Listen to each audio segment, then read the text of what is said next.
यश मिळालं, परंतु या निकालावर अनेकांनी संशय व्यक्त केला. निकाल लागून 3 आठवडे झाले तरी निकालाच्या चर्चा मात्र थांबल्याचं दिसत नाही.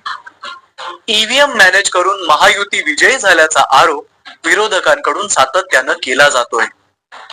मार्कडवाडीतील गावकऱ्यांनी तर थेट चाचणी मतदान करण्याचा ठरावच मंजूर केला, परंतु प्रशासनानं तो हाणून पाडला.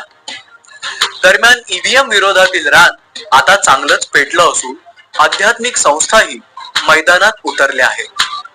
नाशिकमध्ये महानुभाव पंथ आणि वारकऱ्यांनी ईव्हीएमला विरोध केलाय. आज नाशिकमध्ये ईव्हीएम विरोधात महानुभाव पंथ आणि अखिल भारतीय वारकरी विकास मंडळानं विराट मोर्चा काढला.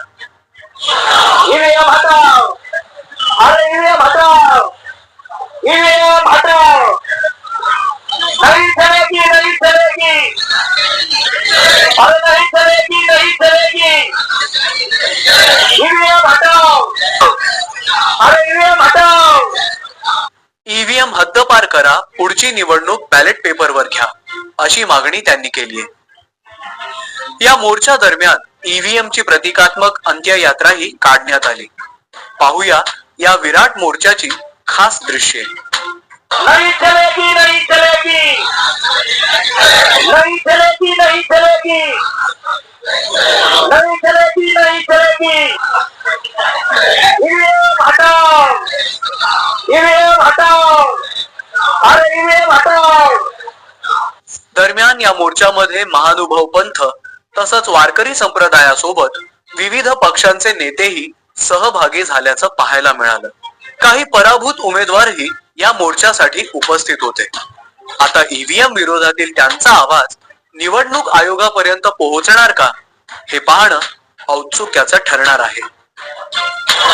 ईवीएम हटाओ, अरे ईवीएम हटाओ, ईवीएम हटाओ, नहीं चलेगी, नहीं चलेगी, अरे नहीं चलेगी, नहीं चलेगी, ईवीएम हटाओ, अरे ईवीएम हटाओ, नहीं चलेगी, नहीं चलेगी, नहीं चलेगी, नहीं चलेगी, नहीं चलेगी, नहीं चलेगी, ईवीएम हटाओ, ईवीएम हटाओ, अरे ईवीएम हटाओ, ईवीएम हटाओ, अरे ईवीएम हटाओ, ईवीएम हटाओ, नहीं चलेगी, नहीं चलेगी, अरे नहीं चलेगी, नहीं चलेगी.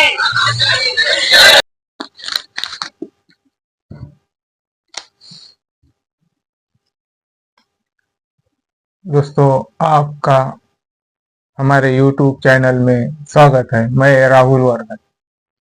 आज हम बात करने जा रहे हैं भीमा गोरेगांव का युद्ध जो 1 जनवरी 1818 में हुआ था, जो कुछ क्या रही होंगी.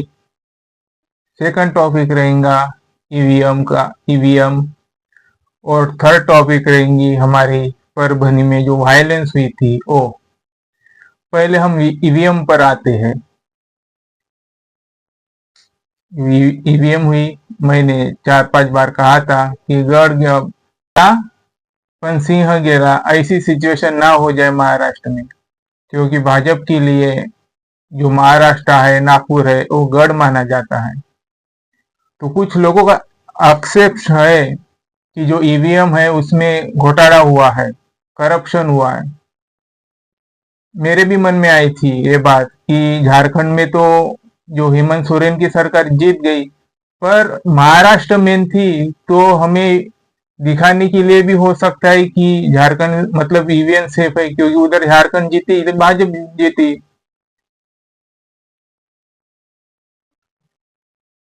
तो जो मार्कवाड़ी गांव था उसमें जो बैलेट पेपर से मॉक टेस्ट होने वाली थी वो टाल चुकी थी शायद. फिर उसके विरोध में सुप्रीम कोर्ट के कुछ जज की वकील है, उन्होंने कहा कि जो राजीव कुमार है भारत के मुख्य चुनाव आयुक्त, उनको बैलेट पेपर पे ही इलेक्शन ले लेना चाहिए, क्योंकि महुआ मोइत्रा ने कभी कभार हमको संसद की कार्रवाई भी देखनी चाहिए कैसी चलती है। नहीं तो कभी कभार हम हमारे ऊपर कुछ कार्रवाई ना हो जाए कि हमें हमें भी चलने में दिक्कत हो जाए रोड पे। महुआ मोइत्रा ने कहा ये मोदी की गारंटी है, ये मोदी का परिवार है, ये मोदी का मीडिया है।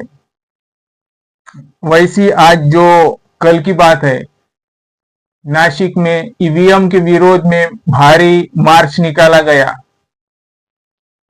शायद हमारी जो सोशल मीडिया है, टीवी मीडिया है, उन्होंने ये बात बहुत कम दिखाई, पर परभनी की बात उठकर जमकर बताई कि मराठा और अम्बेडकरी में वाद विवाद क्राइसिस। मतलब ये कैसी है,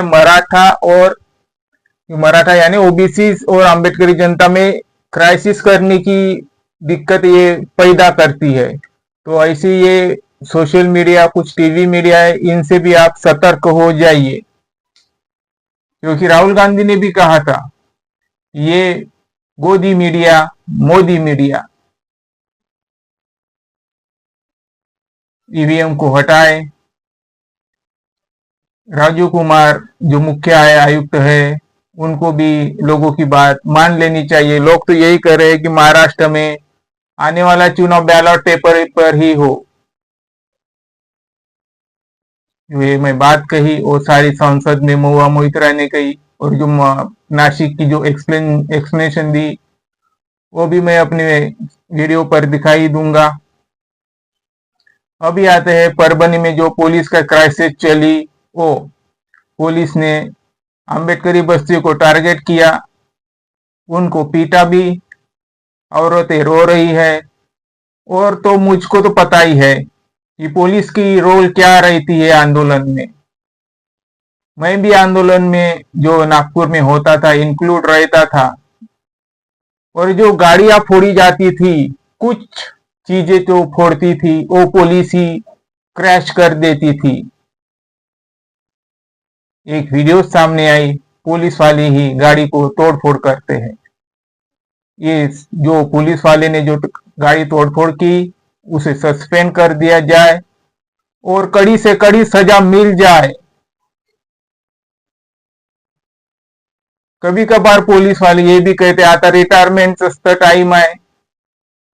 अनह्यूमैनिटी माइंड वाले रहते हैं कुछ पुलिस वाले, रिटायरमेंट हो जाए या रिटायरमेंट कहते अभी तो रिटायरमेंट होंगे या सस्पेंड होंगे, ऐसी करेंगे तो वो अपनी वो भड़ास निकाल लेते हैं। तो इस पे जो इस पुलिस वाले ने जो कुछ तोड़फोड़ की है लोगों की गाड़ियों पे, इसको सस्पेंड भी किया जाए और क्रिमिनल चार्ज भी लगाया जाए। और कुछ एक जो हमारे सुजात भाई है अम्बेडकर, उन्होंने परभनी में गए, लोगों को आसरा दिया, उनका बहुत स्वागत है। सुजात भाई यानी सुजात भाई अम्बेडकर साहब, माननीय प्रकाश जी अम्बेडकर के लड़का। तो ये यंग लीडर है, अच्छे लीडर है। शायद मैं इनके लिए कुछ तारीफ बात कर दूं। ये कैसा संविधान जो है बिना प्रधान। अगर कुछ इस संविधान में कुछ प्रधान चाहिए तो सुजात भाई अम्बेडकर के अलावा कोई अच्छा प्रधान नहीं होगा, ये हम ऐसी देखते हैं। और जो पुलिस का रोल्स है यूपी में भी, ये जो महाराष्ट्र, ये जो आंकड़े बता रहा हूं मैं, ये सरकार के ही आंकड़े हैं। जो यूपी में डबल इंजन की सरकार है, मोदी योगी की सरकार है। तो ये मोदी योगी की सरकार तो पहले इंजन ही टकराते थे, अभी एक के ऊपर एक डब्बे भी भिड़ जाते हैं। पहले इंजन टकराते थे, अभी डब्बे भिड़ रहे हैं। और दुर्दैव की बात तो यह है, जिस दौर से प्रधानमंत्री आते हैं उसी रीजन में, उसी स्टेट में डिक्टेटरशिप, पुलिस की कस्टडी में मौतें ज्यादा है। हर एक घंटे में महिलाओं और लड़कियों के साथ उत्पीड़न के मामले में अग्रेसर है, साइबर क्राइम में भी अग्रेसर है। यह है हमारी सरकार, डबल इंजन वाली। अभी हम चलते हैं मारा इधर जो 1818 भीमा कोरेगांव का युद्ध हुआ उसके तरफ।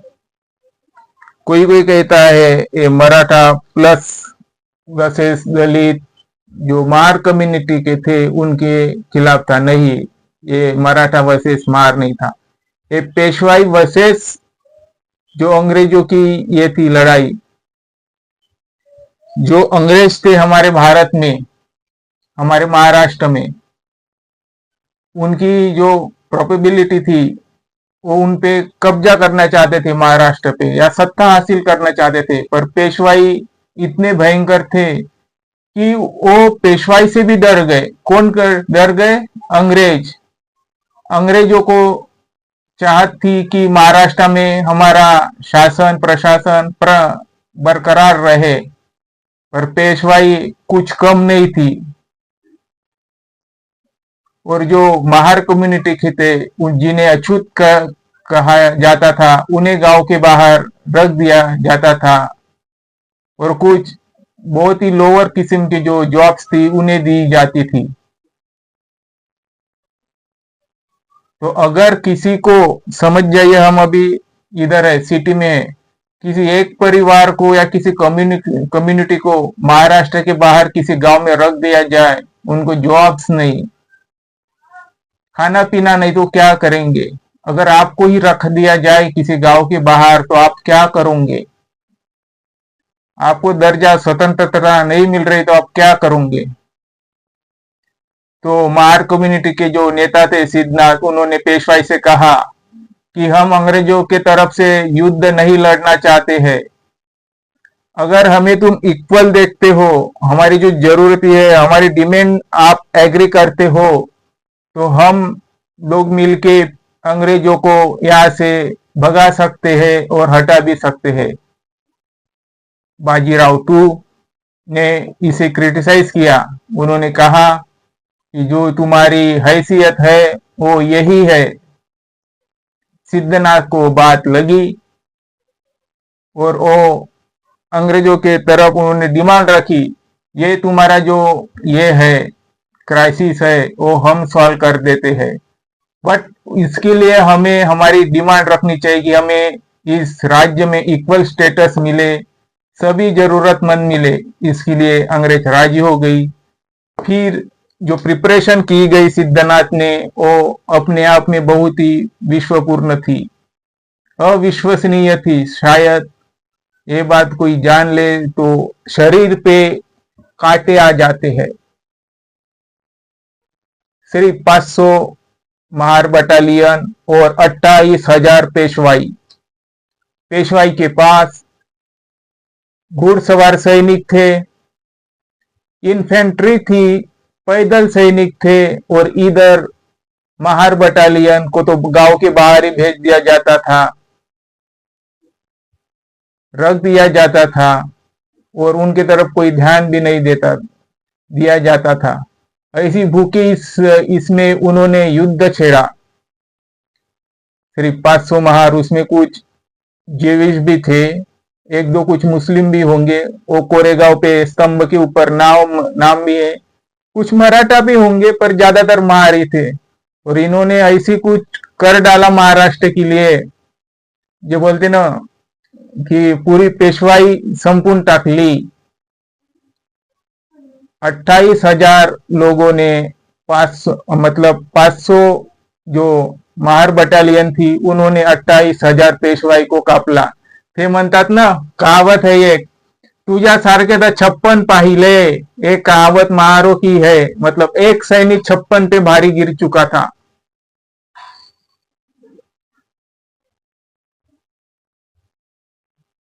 पर कैसी है, बाबा साहब ने हमें अभी संविधान में परिबद्ध कर दिया है।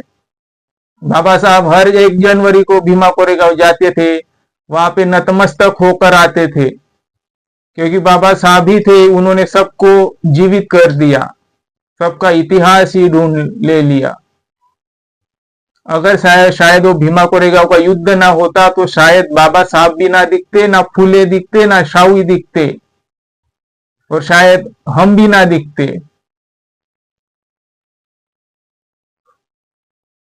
क्योंकि कोई कोई बोलता है पेशवाई अच्छी थी, अच्छी होती होंगी, कोई बात नहीं, पर अगर किसी को बाहर रख दे तो वो अच्छी कैसी हो सकती है।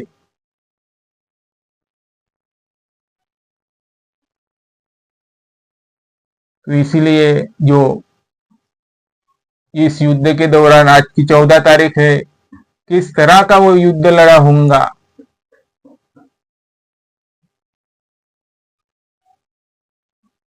जो भीमा नदी थी वो रक्त से लाल लाल होकर बहती थी। तो इसीलिए ये इतिहास दबा रहे हैं। स्कूलों की भी बात कहू जाए तो स्कूलों में भी ठीक से ये नहीं कह रहे, इतिहास नहीं बता रहे, बस छोटा सा पेज में इतिहास बताते थे गायब। स्कूल में तो भीमा कोरेगांव का युद्ध भी नहीं बताते हैं। महाराष्ट्र की स्टेट बोर्ड की बात करूं